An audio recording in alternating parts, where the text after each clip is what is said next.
Hey guys, today I'll be showing you how to make a needle felted black cat. So to start, take some stuffing and use some thread to wrap the stuffing up into a ball. This will serve as the base for your needle felted piece, so you don't have to felt the base. Now wrap some black wool all around the stuffing piece. You want to spread an even layer instead of having thick clumps in one area. So just start felting with your felting needle. This will take a while, so don't worry about it. Be prepared to felt for at least half an hour. So just keep adding wool here and there as you felt. Whenever you see stuffing bits poking out, just add some wool and felt it in place. You want to keep felting this to make sure it's firm enough because we will be adding the eyes and ears into this. So it has to be firm enough to hold that. So when you felt it enough, it'll end up looking like this. You want to make sure the hardness is about as hard as styrofoam, or as firm as styrofoam, I should say. So if it's not that firm yet, keep felting. If it is too firm, that's okay, don't worry about it. An analogy of a styrofoam is just approximate. So now use some black felt and cut out little ears. I cut out small triangles the size of my pinky nail. So ear placement is always tricky for me, I don't know why, but I found that when I felted the cat base, there was kind of a ridge, a part where it was curved from the sides and the top, so I just figured I thought that was a good place. And I'm trying the ears on to see how they look and trimming them if I don't like it. So this is the final shape I ended up with. It's pretty much an equilateral triangle, and these are going to be the eyes that I'm using. So there's our 10mm eyes, and I'm also using a nose as well. I probably should have gotten a different colored nose, but I didn't have one, so this will have to do. So I'm using this device called an awl. It's a very pointy stick. You could also try and use your felting needle, just be careful not to break it.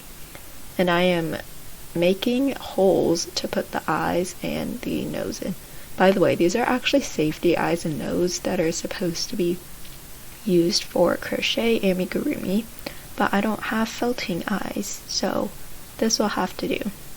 So I'm just stabbing the hole, making sure it's deep enough before I put the pieces in.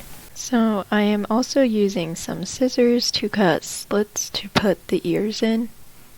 And I'm doing this because it's really hard to get the felt to stick to the area that you felted just by felting it, if that makes any sense. If you make a little slit, it's easier for the ear to go in, you can place the ear inside it. It's kind of sandwiched in between the wool, and it is much easier to get the ear to stick. Of course, you also could use glue or some sort of other method to get the ears to stick, but I find that that's gonna look messy, so I'm just cutting slits and felting the ears in. Again, you want to felt it so that it's secure.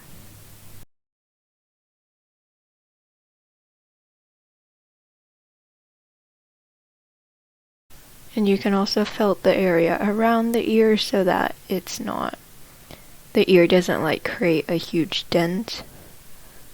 And now I'm just repeating the same thing with the other ear. So cutting the slit, and I'm just cutting a small slit and seeing how the ear fits, and if it's too small, then I'm going to make it bigger. And then using my felting needle to stab the ear from all different angles. You want to stab the area where the ear meets the wool or the base so that it sticks.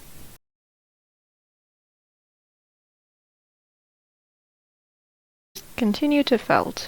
There's nothing really interesting here. And so back to the topic of the eyes and the nose. So I made a hole for the nose in the center of the eyes, and then I have not glued the eyes and nose in yet, but I will do that later. And I used regular washable liquid glue like Elmer's glue to do that. And so now I'm just doing some of the final touches. We will need to felt one more part later, and that is the tail. So this isn't really the final part. So this is the glue that I used, and I'm just applying a bit to the tip of the things and then just sticking them into their holes. So using the eyes, and if you are using proper felting eyes, they won't have the weird little ridges on the back part that sticks out. They'll just be one smooth stick thing, so it'll be a lot easier to insert those in. And also, I didn't use fully black eyes because the cat is already black, and I feel like if the eyes are black, it looks like you can't tell what it is. So that's why I used eyes with a green rim. And so this is the tail that I'm felting, so I just used a small chunk of wool and twisted it up into a rope, and now I'm starting to felt it. The tail was the most annoying thing to felt for me because it was such a small thing. Like, it's only about like less than a centimeter thick, so it's really annoying. But like before, just keep felting. Now that this felting is sped up, it kind of looks like I'm just dragging the needle. That's not what you want to do. You want to stab it. So I'm just turning the tail periodically to make sure that it is not sticking, and I am also twisting it once in a while if it is not long enough, like cylindrical shaped enough.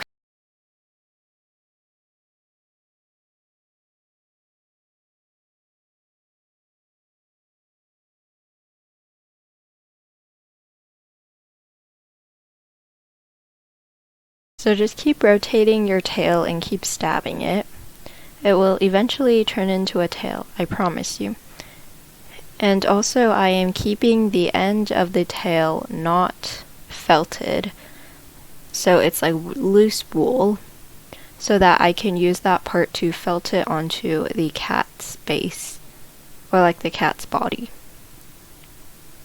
And also you want to make sure that the tail is the right length, so you want to like put it on the cat every once in a while to make sure.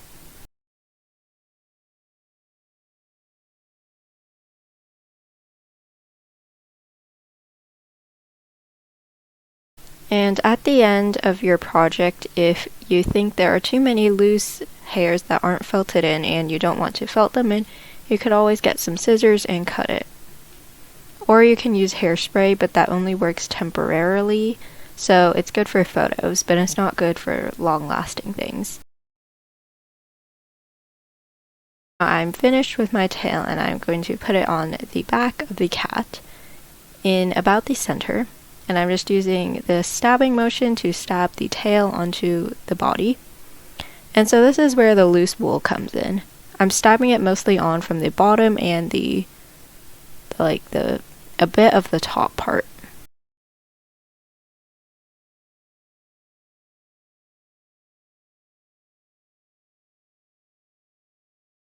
And when you stab the tail on, you want to stab the top as well to make sure that everything is even and that you're not weirdly felting one part of the cat. So now your cat is pretty much done. You can add any other accessories you'd like.